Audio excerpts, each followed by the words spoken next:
When we first started building our local AI agents, the only factor that we thought mattered was the amount of RAM that you actually have on your system. And so that's the reason why we flew all the way to Korea, as we mentioned in the last video, in order to get the M3 Ultra that had 512 gigabytes of RAM. And the reason why is because most of the YouTube channels that we're watching only spoke about the amount of RAM that you have and the huge models that they're running. And so that's what we thought. We thought RAM, the amount of RAM was everything, and that was the only thing that mattered. But after building our own team of agents, we've actually just noticed that it's not just the amount of RAM that you have. There's a lot more.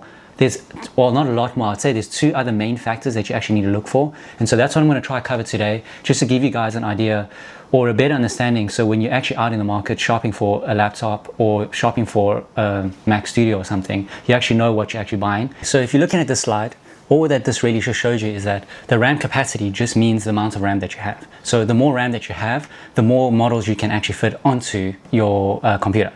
So if I look at it from a food court analogy, the bigger the food court, the more restaurants you can fit in the food court. So that's the same as RAM capacity. It doesn't mean there's performance. It just means that at any given time, how many models can you actually run on your Mac Studio or on your computer at one time?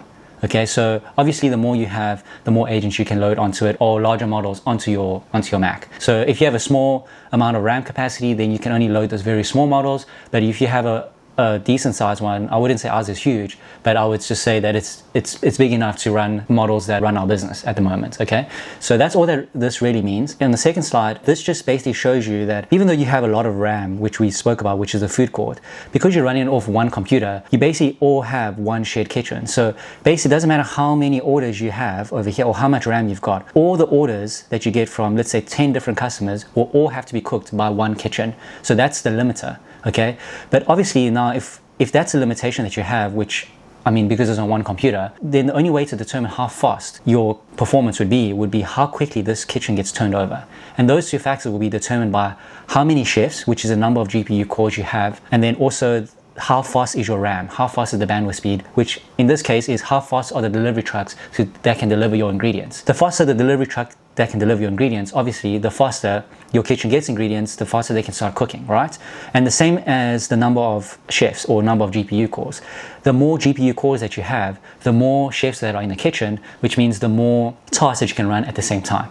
And so that's all that this really means. So if you're looking at performance, really these two numbers are key in how quickly this gets turned around. And this over here is basically just, I would call it like, it's like storage, how much storage you have in order to store all your agents. So the bigger your storeroom is, the more agents you can just store. So that's what RAM really is over here.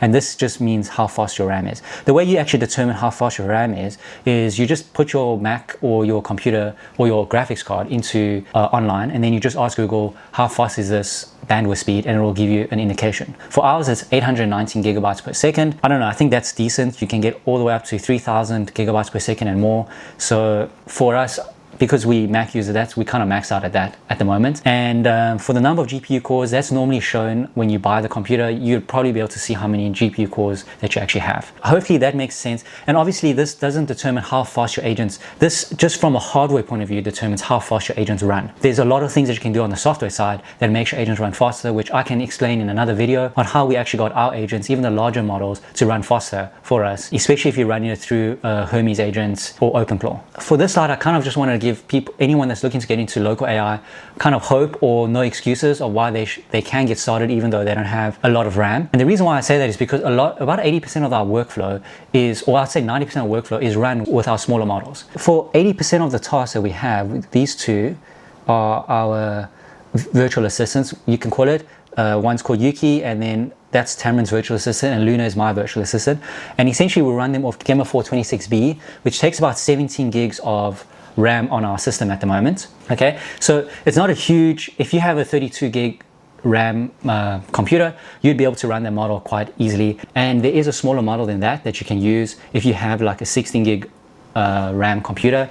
I think that's the smaller Gemma model is around only 8 gigs of RAM, so that would definitely fit into a 16 gig computer. I would say about 60% of our tasks are run through there. That's emailing, scheduling, anything that are used to us ChatGPT and Claude, I would probably ask Luna and Yuki. Then I'd say the second thing that we use the most, which is our two agents, are called Ink, which is our writer, and Vision, which is our researcher. That takes about 17 gigs on our Mac Studio at the moment. So I'd say if you have 64 gigs of RAM, that should be enough for you to run these two agents, which actually account for about 80% of our workflow.